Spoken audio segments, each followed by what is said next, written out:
Okay, so starting off like completely basic, right? So what you saw at the one tournament you were at, we were affirmative, right? So you saw us run patents. So for the overall competition, the overall resolved is that the United States federal government should significantly strengthen its protection of domestic intellectual property rights and copyrights, patents, and trademarks, right? So anybody that's doing this competition, when you are AF, you get to choose if you're going to run copyrights, patents, or trademarks, right? So I personally have been running patents, so that's what we're going to stick with. I think it's the easiest to run 9 times out of 10. That's what's going to be ran at competitions. So going in, so starting from the basics, right? So I shared this folder with you. It's called CX Debate, right? So in the CX Debate folder, there's a bunch of subfolders. So I've gone in and I've organized everything. So it should be pretty easy. You'll see there's Churchill Tournament and Medina Valley Tournament in here. So we'll go over those in a minute. But there's all of these, right? Little ones. So I'll go over what like each one kind of is in a little bit. But I want to start with this one. It's called CX Format Info. There's a bunch of flow sheets in here. To be honest, I haven't really been using them. You can, but I think it's hard to kind of use, so I haven't. But I want to start in this one called CX Format.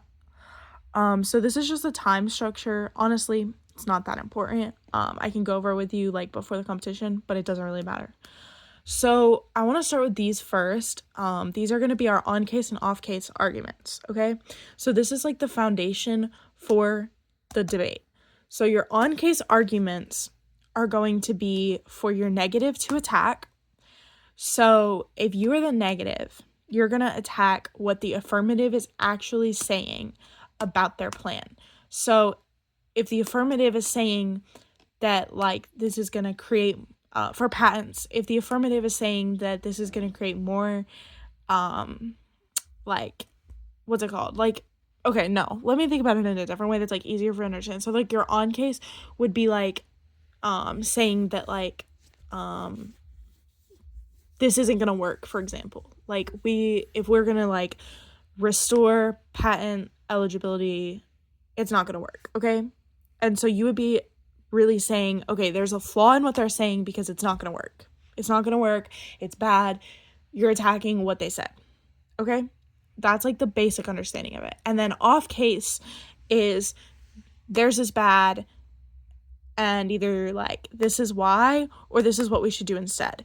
So there's like 4 categories for these. However, there's really only like 2 that we will run. So these are the 4. There's topicality. So this really doesn't come into play that much for patents. I have tried to run it before. I didn't win it, but you can run it. So topicality would be like if they're trying to completely create something new instead of strengthening something, you could say this isn't topical because it doesn't fit this resolution that says we need to significantly strengthen, right? So you would run it's not topical because of that. So I don't know if that really makes sense, but just basically it doesn't fit into the resolution. It doesn't matter. So your disadvantage would be like, this is bad. Para is a bad idea. So para is what we're running. I'll go into that. But disadvantages, I don't run. I don't like them. I don't know how to run them right. So your counter plan, your CP, when I'm neg, I run counter plan almost every time because I just think that's what I'm most comfortable with and I can do it the easiest.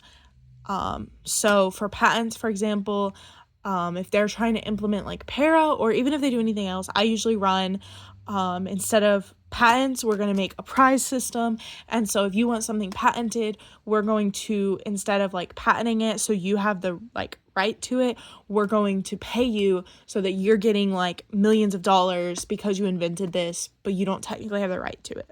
So CP is just what we are proposing we do instead of the affirmatives because ours is a better idea.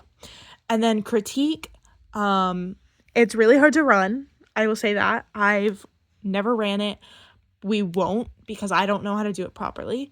So, like, you always ask the judges what they prefer, and a lot will tell you that they don't like a K and they don't like a T. So oftentimes critique will be called K, and then topicality will be called your T. So if they're saying, oh, you're running T, you're running topicality. Or if they say, oh, you're running K, you're running critiques, right? So most of the times judges do not like topicality and they don't like critiques and they will not buy it unless you can run it really well, and I can't, so I won't run it, okay? And then going down here, this is the what absolutely has to be said in our cases. So it's an acronym and it spells out HITS, as you can see. So your HITS, if you are AF, you have to address every single one of these. If you do not address one of them, you have already lost, okay? If you are the neg, you have to attack any one of these specific ones to win. So essentially, talking about harms is the first one. So if you're neg, you need to demonstrate that there's not actually a harm in the status quo. So when we are AF, we're going to say that the status quo is bad because patents are stalling innovation. If you are neg, you have to key in on the fact that there's no proof they're stalling innovation. And like, they're wrong. There are actually no harms to status quo. Status quo is working. We need to keep it as is. Okay? So that's harms, just proving that when you're affirmative, proving status quo is bad. When you're neg, proving status quo is good. So your inherency is like patents are inherently wrong. So pair is inherently wrong, or whatever. So when you're AF, you're going to argue that what we are doing will fix this problem. We are absolutely sure this will fix the problem.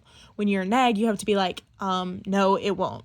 There's no way this will resolve the problem, right?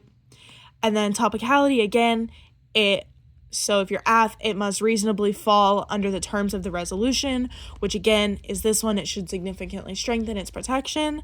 So you have to be able to reasonably say it will. And then again, if you're negative, you have to say absolutely not. This is not topical. It doesn't matter. Topicality is pretty easy to run on AI copyright, but nobody runs it. Okay, I'm just saying nobody runs it. So the next one is significance. So you have to say that the harms are big and they are horrible and they are affecting us today. Most judges will say, if you can prove that this problem is present in today's time and that like we need to worry about it, I will vote you. And that's true. So that ties back into the significance. You need to say that like we have to change status quo or it's going to affect us like in the next few years, right? So the next one is solvency. So you're going to need to say exactly why we will fix this problem and how it's going to actually work, and we have proof that it will work. So for example, the case we are running, I know you don't know a lot about it, but it's already been introduced into the Senate before, so we know this will work because it's proven to work in the past before this other action had been taken. And then again, if you're on the neg, you're proving that like the affirmative is wrong and we actually have no proof that their plan is going to work and the status quo is working, so their solvency doesn't make sense. So those are like the absolute basics. I know they don't make a lot of sense right now, or they may not, but try to stick with me. I promise, like, they're not that hard once you like really get into it. So going back to the CX debate folder, I want to start with para. So there's going to be one in here called the 1AC that I'll go over in a little bit, but I want to start with like the very, very basics of para. This you don't have, but it's not that important. It's essentially, actually, it might actually be in here. Let me look. So it is in here, actually. I apologize. So if you want to click on the one that says copy of AF para in DC Novice, we can open this up and it'll have like the file explanation. So I'm gonna go over this like quickly because this can be really confusing. So basically what we are going to be running is the, so if you keep scrolling down, it's under 1AC. We're going to be arguing the Patent Eligibility Restoration Act. So our resolution is the United States federal government should strengthen its protection of patents by passing the Patent Eligibility Restoration Act. So essentially, the only thing we are doing is we want to reverse the Mayo-Alice framework. So this is kind of what this will talk about. So PARA is just reversing the Mayo-Alice framework. When the Mayo-Alice framework went into play, there was a lot of uncertainty about what can be patent because, products of nature and abstract ideas and physical phenomenons are no longer eligible to be patent when they were before the Mayo-Alice framework. So the Mayo-Alice framework was court cases that later got put into the Supreme Court and are now like the status quo for what can be patent and what cannot. And prior to these frameworks, we had a court system that was working where abstract ideas and laws of nature could be patent, and now they cannot. So again, all that we are going to be arguing is that we should remove the Mayo-Alice framework and return our court systems to what they already were. So going back into the CX debate folder, we're going to open the 1AC because I want to talk about it a little bit. But these are a few definitions that you really, you don't need to know them other than for cross-X, but really we can worry about these later on. But going into it, the United States federal government should strengthen its protection of patents by passing the Patent Eligibility Restoration Act. So I want you to get really familiar with this specific speech. Everything that is in here, you will have to be saying. So you get 8 minutes to say this speech, and it is the first speech of the competition. And it's just going to be like an overview of our case and what we're arguing. So you'll be going into our advantages. So we have two main advantages with this case. So first off, competitiveness. So a major part that we are trying to argue is that by not patenting things, China is going to overtake the US. So currently, things that we are inventing, such as products of nature, are not being patented, which is affecting our military tech because they're being patented in places like China and we are not. So this is all that's talking about, and you'll be reading in on it. And then we'll be going into how Russia and China are ravenous powers, and this will cause them to attack us. This part right here, our third card. So I'm sorry, let me back up. So each of these, there's one that's labeled A, and then there's B, and then there's C. These are all called a card. So they're gonna so when they're doing cross-X, they're gonna be in your Kronig, that's the name. So Kronig 21 card, you said this. So each one of these. So our Russia and China card, the neg is gonna key in on a lot. So you don't really have to know that much because I'm gonna make you first speaker. But essentially, they're gonna argue that there's no proof that the US is losing to China. That's what they're going to try to argue. However, we have to say that we're not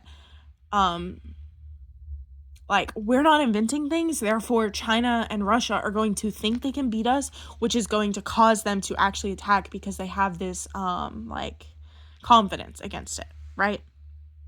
And then this one is just an overview and saying we need to do this. So then you'll go into advantage 2, which is innovation. This card is just whatever. So it's really just talking about, while it says innovation, we're talking about there's a decrease in innovation because of the Mayo-Alice framework. So you're proving the Mayo-Alice framework was bad and how this is causing trade secrets, which the trade secrets is another thing that they will key in on a lot. So get familiar with it. And then this is just your closing statement. The last card is just like closing. So really over all of this, like I want you to read in on it, and then like when we're together, I can talk about any questions you have or further explain things. But I really want you to get familiar with the Russia and China are revenous powers, which I believe, if I might be wrong, no, not that one. So yeah, get comfortable with this one, so that I can really like talk to you about everything that they're going to run against us. So really focus on this one. And then for the innovation, I'm sorry, I'm trying to read what it says. So going back into this, the trade secret one, you also need to get really familiar with because it's talking about trade secrets. But here at the end, it talks about this is acute for tech related to microorganisms such as oil and plastic degrading and carbon fixing microbes. So this is because they are going to run something about like what's it called? Like environmental, like, oh my god, what's the word? I figured out. Global warming. They're going to talk about like global warming and how like our environment is like falling apart, and they will refer to this card a lot. So the Birkenhoff 24 card, you also really need to get familiar with, so I can like explain a lot of that. But essentially, we are arguing that we are falling behind China and there's nothing we can do about it, and we're having trade secrets because of this. So that's like the most important parts to know for AF. So you need to get really familiar with the Patent Eligibility Restoration Act and how it is reversing the Mayo-Alice framework, because the major part to take away from this is the Mayo-Alice framework created uncertainty about what qualifies for patenting. So things are not being patented in sectors that are like really vital to wars and tech and diseases like COVID and stuff like that. Because when you're negative, they're going to argue a lot of stuff about like, well, that we don't actually need this and this doesn't happen and blah, blah, blah, blah, blah, blah, blah. So you really need to like understand that the Patent Eligibility Restoration Act would allow us to understand that these things can be patented or they cannot, and it will allow us to like become ahead of China again in innovation.